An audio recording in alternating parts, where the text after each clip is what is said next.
Assalamualaikum warahmatullahi wabarakatuh dan salam sejahtera.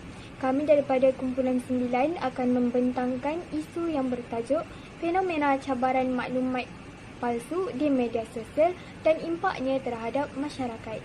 Nama saya Nur Farazila binti Aziz dan nombor ID saya ialah 2022452648.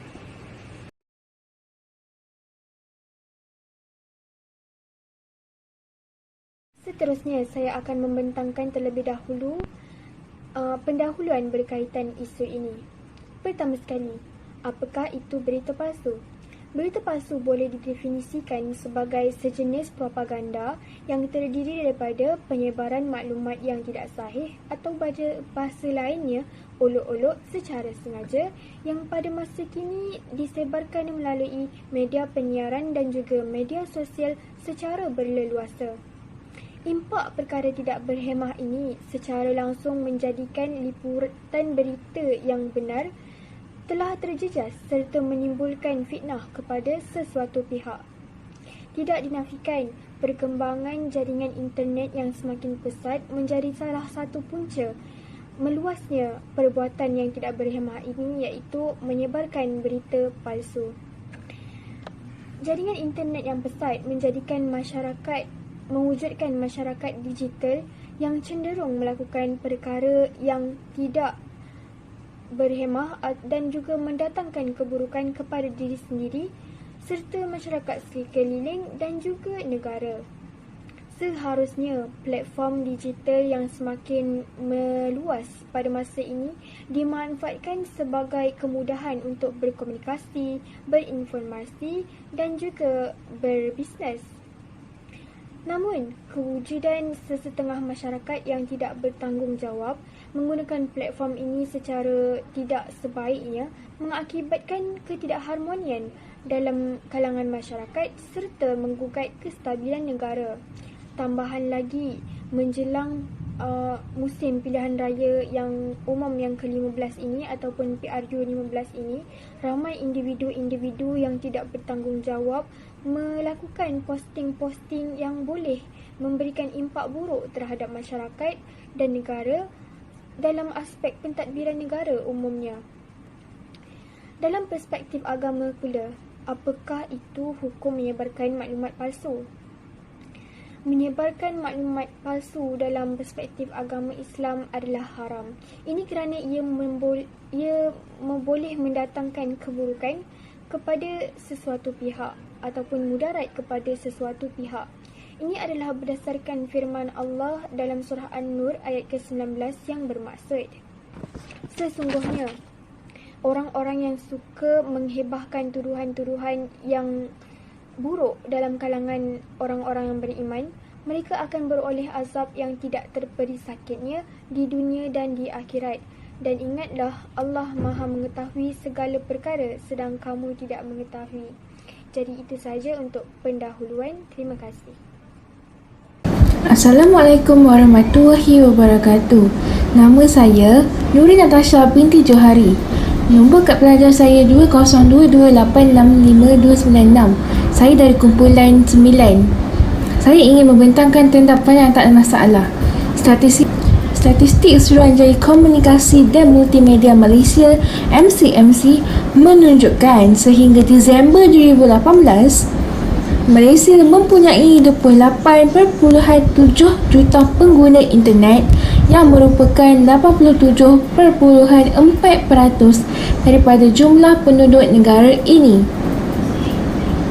Penyebaran berita palsu adalah propaganda yang terdiri daripada penyebaran maklumat salah ataupun olok-olok secara sengaja melalui media akhbar tradisional, media penyebaran maupun media sosial dalam talian.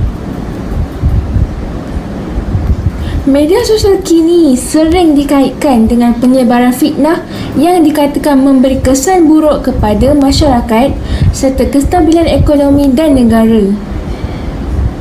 Kerana puncanya fitnah yang berlaku melalui media.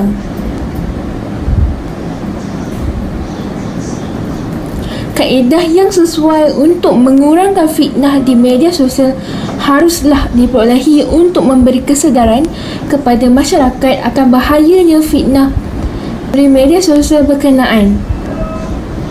Unsur fitnah dalam media sosial haruslah dibendung kerana ianya berupaya memberi kesan kepada kestabilan masyarakat. Selepas penyataan masalah, mesti ada objektif kajian. Objektif kajian adalah penguat untuk kita selesaikan masalah tersebut. Yang pertama, objektif fenomena cabaran maklumat palsu di media sosial ialah untuk mempelajari pentingnya kefahaman tentang fenomena cabaran maklumat palsu di media sosial dan impaknya terhadap masyarakat. Yang kedua, untuk mengenal pasti trend dan punca kes fenomena cabaran maklumat palsu di media sosial di Malaysia. Yang ketiga, untuk menyuarakan impaknya terhadap masyarakat dan fahami pemahaman masyarakat tentang fenomena cabaran maklumat palsu media sosial di Malaysia. Itu sahaja daripada saya. Terima kasih. Seterusnya saya akan membentangkan skop kajian ini dilakukan. Kajian ini dilakukan bertujuan untuk melihat kesan berita palsu yang dihadapi oleh masyarakat di Malaysia sepanjang pilihan raya umum yang melibatkan masyarakat di seluruh negara Malaysia, yang maknanya adalah dilakukan di daerah masing-masing dan juga di pelbagai negeri di Malaysia. Jadi itu sahaja untuk skop kajian. Kita akan teruskan perbincangan ini kepada kajian terdahulu ataupun literature berkaitan fenomena cabaran berita palsu. Terima kasih. Hai, saya Sarah Sofia binti Muhammad Salih dan di sini saya akan mengambil alih untuk menerangkan kajian terdahulu serta metodologi kajian. Baiklah, so dalam era globalisasi ini, pemodenan digital semakin pesat dari semasa ke semasa sehingga kewujudan masyarakat digital Malaysia tidak terasing dengan perubahan teknologi masa kini.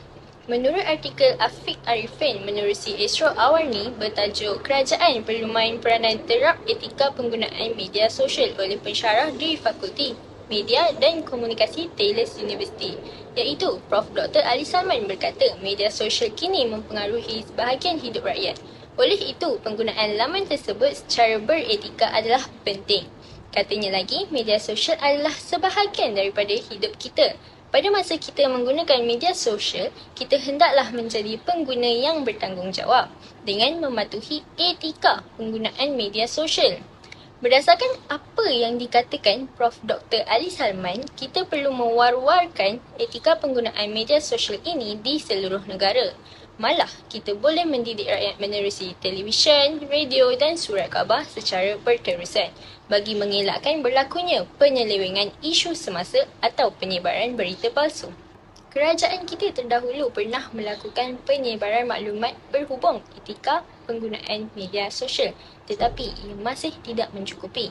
Berdasarkan kaji selidik yang dilakukan syarikat kajian pasaran dalam talian Base.ai dengan kerjasama Astro Awani terhadap 1,080 responden, sebanyak 86% menyifatkan kerajaan memainkan peranan penting dalam mendidik orang awam mengenai etika penggunaan media sosial.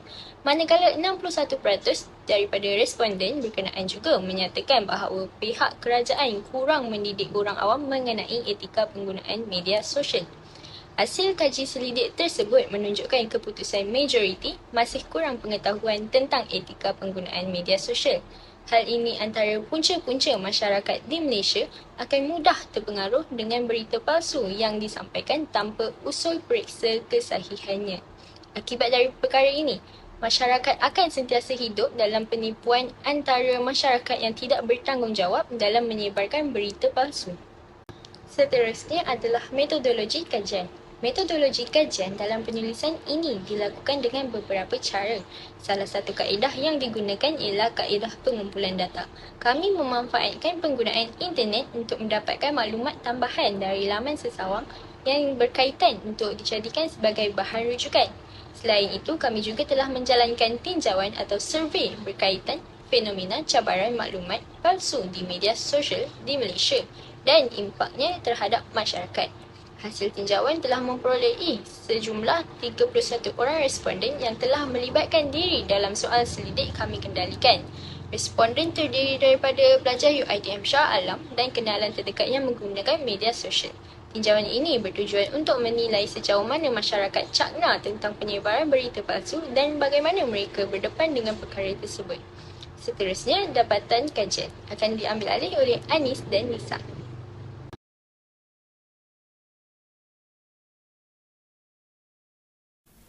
Hai, Assalamualaikum. Nama saya Nisa Mayasura binti Muhammad Ramzan. Saya akan meneruskan pembentangan ini dengan dapatan dan perbincangan kajian. Etika dan peradaban yang pelbagai di Malaysia ini berasaskan kepada agama, nilai murni dan tamadun bangsa. Oleh itu, kita sebagai masyarakat Malaysia seharusnya tidak memisahkan nilai-nilai etika dan peradaban nilai-nilai agama yang wujud dalam kalangan kita. Oleh yang demikian, seperti yang kita telah lalui iaitu musim pilihan raya umum PRU yang ke-15 bagi memilih pemimpin yang berwibawa dan layak untuk memimpin negara kita ke arah negara yang moden. Jadi, ia menjadi masalah yang besar apabila ada individu tertentu yang menyebarkan maklumat yang palsu untuk bertujuan yang tidak sepatutnya seperti menjatuhkan pihak lawan. Nama saya Nur Anis Amira Azrin, nombor metrik 2022851414. Jadi saya akan membentangkan dapatan kajian bagi kumpulan kami. Untuk dapatan kajian, kami telah melakukan suatu kajian bagi mengenal pasti tentang cabaran berita palsu dalam masyarakat digital serta penyelesaiannya menurut perspektif etika dari pelbagai peradaban. Kajian ini telah dijalankan oleh hampir 68% golongan remaja dan lebih daripada 32% daripada golongan dewasa yang berumur 21 hingga 40 tahun dan ke atas. Mereka juga tergolong daripada kalangan orang yang berpendidikan sekurang-kurangnya SPM, diploma dan sarjana muda.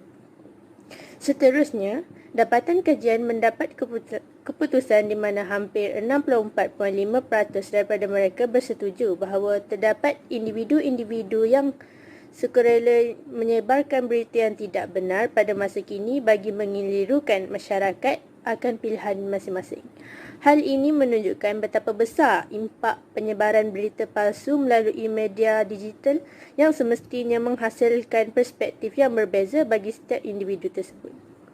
Kemudian, 93.5% daripadanya juga bersetuju soalan yang menyatakan jika mereka tidak percaya akan manifesto calon Perdana Menteri yang disebarkan melalui media sosial. Hal ini kerana tidak semua manifesto yang diberikan dapat ditunaikan mengikut dari logik berdasarkan pengalaman PRU yang lalu. Selain daripada itu, kajian kami juga mendapati bahawa berlakunya perpecah belahan antara kaum di Malaysia dari kesan negatif jika masyarakat Malaysia menyebarkan maklumat palsu di media sosial berkaitan PRU 15. Hal ini kerana penyebaran berita palsu ini lebih menjerumus kepada pandangan dan perspektif seseorang itu terhadap sesuatu, lebih-lebih lagi berkaitan agama dan budaya. Tambahan pula, 12.9% daripada mereka memilih bahawa penyebaran berita palsu dalam masyarakat digital menyebabkan hak bumi putera ditindas. Oleh itu, pada hujung kajian ini, kami mendapati bahawa separuh daripada mereka bersetuju bahawa tindakan yang boleh diambil sekiranya kita menjadi masa penyebaran berita palsu di media sosial berkaitan manifesto yang dikemukakan oleh calon pilihan raya adalah dengan melaporkan berita itu kepada Suruhan Komunikasi dan Multimedia Malaysia serta Polis Diraja Malaysia PDRM untuk tindakan lanjut. Bagi perbincangan kajian, untuk objektif yang pertama adalah perbincangan jenis berita palsu yang dikeluarkan di media sosial sepanjang musim pilihan raya PRU di Malaysia. Setiap penggunaan media sosial yang digunakan oleh masyarakat Malaysia mempunyai isi kandungan yang berbeza dan mempunyai pelbagai jenis berita palsu yang telah berlaku dalam media sosial di Malaysia. Hasil kajian yang dilakukan ke atas kenalan-kenalan dalam media sosial menunjukkan jenis berita palsu yang sering ditularkan di media sosial sepanjang musim PRU 15 ini adalah mengenai isu semasa yang berkaitan politik. Berita isu semasa yang ditularkan di media sosial ini menunjukkan masyarakat sering tertipu dengan isu yang sering dicari mengenai PRU 15. Penduduk masyarakat yang berada di media sosial ini banyak menjumpai mengenai isu-isu PRU 15 kira-kira dalam tempoh sebulan sebelum menjelang hari PRU 15 ini yang diadakan pada tarikh 19 November 2022. Berita yang ditularkan ini mampu memberikan kesan yang tidak elok kepada masyarakat, lebih-lebih lagi kepada pengundi muda yang berada dalam lingkungan 18 hingga 20 tahun. Perkara ini akan menjadi lebih serius kerana mereka sebagai pengundi muda belum mengenal dan mengetahui sepenuhnya tentang hal-hal politik apatah lagi berkenaan parlimen dan sebagainya. Kesan ini disebabkan oleh berita palsu yang ditularkan itu dari pelbagai jenis berita iaitu politik, ekonomi, isu semasa dan sebagainya. Seperti yang dilihat dalam kajian menunjukkan bahawa semua maklumat termasuklah yang bersifat propaganda palsu dan salah tersebar secara meluas bagi kepentingan tertentu seperti kepentingan politik, kepentingan peribadi, kepentingan perniagaan dan sebagainya. Bagi objektif yang kedua pula adalah perbincangan persepsi masyarakat mengenai penularan berita palsu sepanjang musim pilihan raya umum PRU 15 di Malaysia. Persepsi yang terjadi daripada orang ramai mampu mempengaruhi kesan yang dialami untuk mempercayai berita palsu yang telah ditularkan di media sosial. Persepsi yang terjadi dalam kalangan masyarakat Malaysia ini. Dalam hasil kajian yang dijalankan oleh pengkaji dan kenalan media sosial menunjukkan mereka meragui berita yang ditularkan di media sosial. Berita palsu ini cuba untuk memutarbelikkan kebenaran yang ada pada berita yang benar. Ini mampu menyebabkan orang ramai meragui berita-berita yang terdapat dalam media sosial. Selain itu juga, persepsi yang didapati daripada orang lain juga memainkan peranan kepada orang ramai untuk memberikan perspektif yang positif atau negatif terhadap sesuatu berita yang ditularkan. Keraguan yang melanda pada masyarakat ini mampu membuat mereka susah untuk menentukan kesahihan berita palsu yang ditularkan di media sosial. Menurut kajian yang dijalankan oleh Ika Rustiana pada 2018, mengatakan berita palsu ini dianggap bahaya kerana masyarakat belum mempunyai kemampuan untuk mengesahkan kebenaran sesuatu berita. Daripada situ, mereka mempunyai persepsi yang meragui tentang berita yang disampaikan di media sosial itu adalah benar atau hanya berita palsu. Untuk meneruskan pembentangan ini, saya menyambung dengan perbincangan kesan yang dihadapi oleh masyarakat Malaysia apabila menerima berita palsu di media sosial sepanjang musim pilihan raya umum PRU 15 di Malaysia. Pengkaji menunjukkan berita palsu yang ditularkan di media sosial menunjukkan bahawa masyarakat mendapati kesan berita palsu ini memberikan penjejasan reputasi rakyat Malaysia. Berita palsu yang semakin meningkat ini mampu menjejaskan masyarakat daripada pelbagai jenis aspek. Sebagai contoh, pada bulan November tahun 2022, negara telah menjalankan pilihan raya umum atau lebih dikenali dengan PRU 15. Berita palsu yang telah ditularkan mengenai PRU 15 ini membuatkan orang ramai berasa keliru dan tersalah membuat pilihan yang tepat akibat mempercayai maklumat dan berita yang telah ditularkan di media sosial. Seperti yang dilihat dalam kajian Syahidah Hamzah pada tahun 2020, mengatakan maklumat dan berita palsu tersebut mengandungi unsur penipuan, mengapi-apikan sentimen perkauman dan memfitnah seseorang untuk menjatuhkan maruah dan reputasi. Hal ini amat membimbangkan kerana maklumat dan berita seperti ini boleh menyebabkan banyak kesan negatif ke atas penerimaan dan pengguna. Selain itu, berita yang telah ditularkan di media sosial dan di internet mudah tersebar jika tidak ketahuan kebenarannya. Jika beri perhatian dan kawalan terhadap berita yang telah ditularkan di media sosial ini mampu membuatkan kemarahan terhadap golongan masyarakat di Malaysia. Hal ini disebabkan dengan pilihan raya umum yang dilakukan secara besar-besaran di seluruh Malaysia. Ini membuatkan penularan berita palsu meningkat di media sosial. Jika hendak dibandingkan, masyarakat kurang menerima dan mendengar tentang berita-berita palsu yang disebarkan jika ada pilihan raya kecil-kecilan untuk melantik pemimpin sesuatu kawasan. Dalam kajian Ika Rusdiana pada tahun 2018 ini juga mengatakan dengan pengulangan berterusan, maklumat akan menjadi viral dalam masa yang singkat. Ini berpotensi untuk mewujudkan bias kognitif pada pembaca. Ini juga membuatkan mereka akan mempercayai segala berita yang telah ditularkan di media sosial dan membuat pilihan yang salah ketika PRU15 menjelang. Seterusnya, perbincangan hubungan jenis dan kesan berita palsu yang ditularkan di media sosial sepanjang musim pilihan raya umum di Malaysia. Berita palsu yang telah ditularkan di media sosial menunjukkan pelbagai jenis berita mengenai isu semasa sepanjang PRU15 di Malaysia.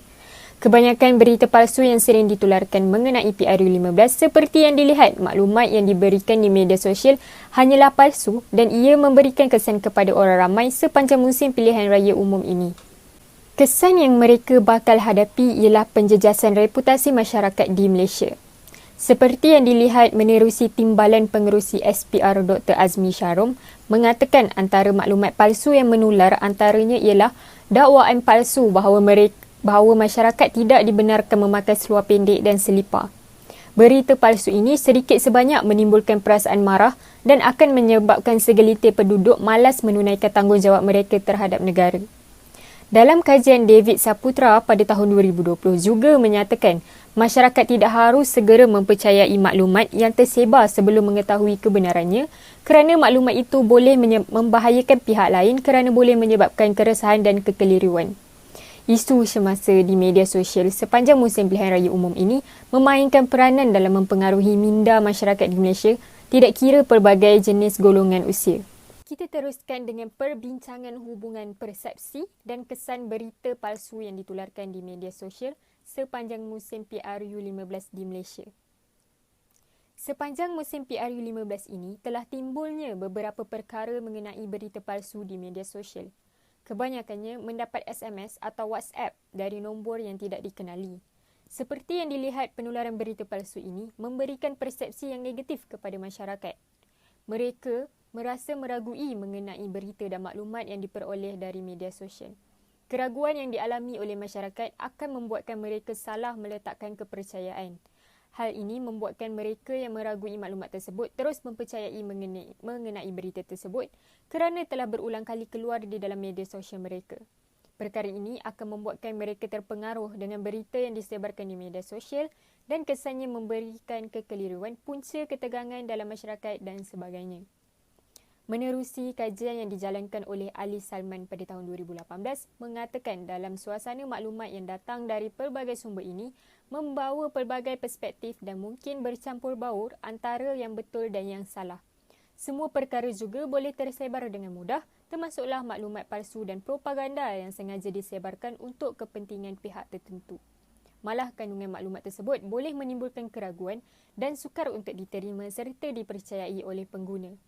Oleh itu, segala persepsi masyarakat terhadap berita yang ditularkan mampu mengubah kepercayaan masyarakat daripada tidak mempercayai kepada mempercayai berita palsu yang disebarkan. Saya meneruskan pembentangan dengan implikasi kajian. Bahagian ini menerangkan mengenai implikasi dan cadangan terhadap kajian yang telah dijalankan oleh pengkaji. Terdapat beberapa dalam kajian ini memberikan kesedaran kepada golongan masyarakat dan pemahaman mengenai berita palsu yang mampu memberikan kesan yang negatif kepada orang lain. Selain itu juga, penemuan kajian ini juga boleh memberikan kesedaran kepada orang ramai mengenai pelbagai jenis berita palsu yang ditularkan di media sosial dan terdapat kesan yang membahayakan pelbagai jenis golongan. Hal ini dapat membantu orang ramai memahami segala berita palsu yang ditularkan di media sosial sepanjang musim PRU15 di Malaysia. Seterusnya, saya Nur Fagira Isati binti Muhammad Fuad dan nombor ID saya 2022879268 akan membentangkan cadangan untuk kajian pada masa akan datang. Pengkaji mencadangkan kajian dilakukan dengan lebih meluas untuk mendapatkan hasil kajian yang lebih bagus pada masa akan datang. Sebagai contoh, pengkaji mencadangkan agar pengkaji pada masa hadapan memperbanyakkan senarai item dalam borang soal selidik untuk memperkembangkan penemuan mengenai berita palsu dalam sosial media. Hal ini kerana setiap tahun akan wujudnya berita palsu dan pasti akan ditularkan di sosial media mengenai jenis berita seperti isu semasa, ekonomi, politik, kesihatan dan sebagainya. Selain itu, pengkaji juga menyarankan agar kajian yang dijalankan pada masa akan datang menggunakan pelbagai kaedah dan tidak semata-mata terikat dengan kajian secara kuantitatif sahaja.